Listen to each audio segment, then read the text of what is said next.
Hi, Todd Kelly here from Car Sales Racing, here at Phillip Island for round 3 of this year's V8 Supercar Championship, and I'm joined here with Steve Martin. This is one of the homes of motorbike racing in this country as well, one of my favourite tracks, and it's always intrigued me how there can be such a difference in speed between a bike and a car, and yet we're within about half a second of each other around this circuit. Yeah, I don't know. I mean, it'd be really interesting to get out there and have a look and perhaps see what we can do, see where the differences are.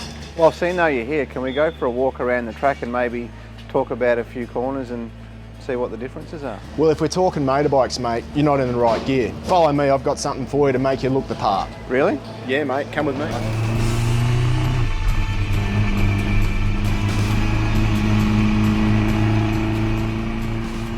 So Steve, here we are at turn 1. This is one of the cooler corners that we attack in a V8 supercar, but we get to around 280, 285 down the straight.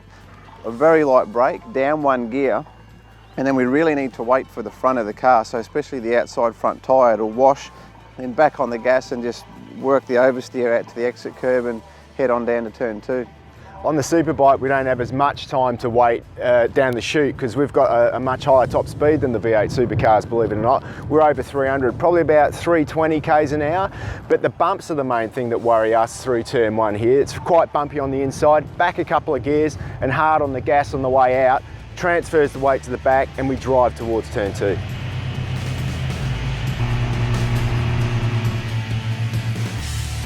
So up the Honda here, this is another interesting part of the track for us in a V8 supercar, especially with the wind. The fast left-hander approaching Honda here is normally easy flat, but if the wind's heading towards you, it can push the front of the car out, especially a few laps into a race stint once the tyres have dropped off and you do get a lot of understeer and have to lift. But then you've actually got a headwind under brakes, which makes a big difference in our braking point. If the wind's the other way around, you've got really good grip around the fast left-hander at 250 k's. Down all the gears back to second and about 65 k an hour through the middle of the corner there. Yeah, that's funny. We have a similar sort of mid-corner speed there, and after the high speed of the rest of the circuit to this point, it feels like you're dawdling. But the thing I like about Honda is the entrance into that corner through the fast left-hand sweeper. We're absolutely flat out, 5th gear, and you just know that the setup of the bike is right when you've got the rear wheel drifting through there and the front sticks like glue to the track, and it just sets you in the right trajectory into the corner.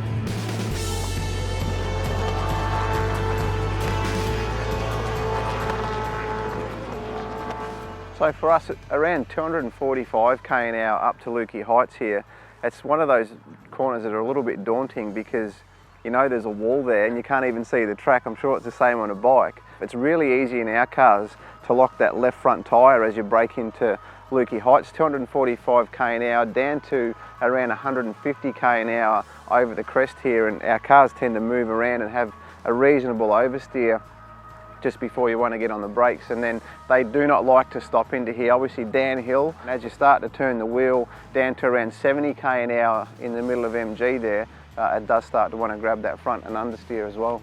Yeah, I mean, that's unbelievable. A little bit different on the bike, of course. I mean, we come through here with our entry speed through the Hayshed and up into Lukey Heights, a little bit higher. Our mid-corner speed's just a little bit lower than yours, of course. And yeah, we also worry about that wall on the outside there. I've ended up out there a couple of times and been lucky not to hit it. But the bikes do stop quite well here, but you do have to be careful that you don't lose the front, because once again, after all that high speed from Honda corner, all through here, you build up that sense of speed. You come here and we're down to about 50 k's an hour in the middle of that one. So this would have to be one of my favourite corners of all time, of all of the places that I've driven a V8 supercar. The last corner here at Phillip Island, we pull gears out of MG, flat out up to here, only a very slight lift, get the car in, get the front in, and then back on the gas, and our minimum corner speed here is about 195 k an hour, so a lot of camber on the car, longest loaded high G corner I think that we go around, and you know, the old neck's trying to come out the side of the seat and you squirm the car, a little bit of oversteer right out to the curb on the exit. It's really cool.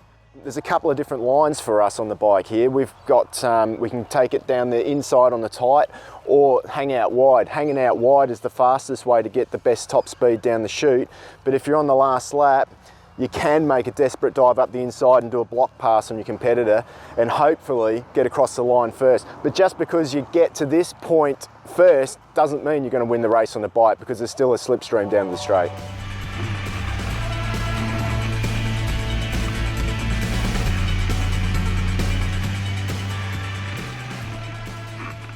We're back in the garage in one piece. Huge thanks to Steve Martin for taking the time to walk around the track and explain the differences between what I experience in a V8 supercar and what you actually go through sitting on one of these things around this place. And big thanks to Hands on Kawasaki for lending me the bike. I really don't want to give it back.